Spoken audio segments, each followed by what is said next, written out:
বন্যার্তদের জন্য গঠিত প্রধান উপদেষ্টা ত্রাণ তহবিলে 20,000 মার্কিন ডলার অনুদান দিয়েছে চীন।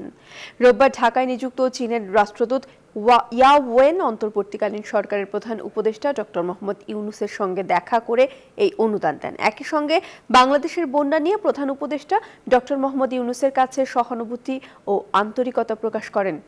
চীনা রাষ্ট্রদূত আশা প্রকাশ করেন, প্রধান উপদেষ্টা এবং অন্তর্বর্তী সরকারের নেতৃত্বে বাংলাদেশ দ্রুতই দুর্যোগ কাটিয়ে উঠবে।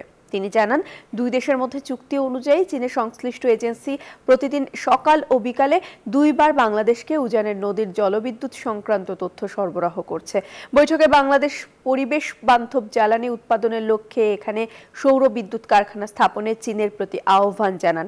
চীনের সঙ্গে বাংলাদেশের অর্থনৈতিক যোগাযোগ বাড়ানো এবং এই দেশে চীনা বিনিয়োগ বৃদ্ধির আহ্বান জানান প্রধান উপদেষ্টা। দুর্দান্ত সব উপাদানে তৈরি ঝাঁঝালো স্বাদের প্রাণ ঝালমুড়ি। এই ঝাঁজ সেই ঝাঁজ।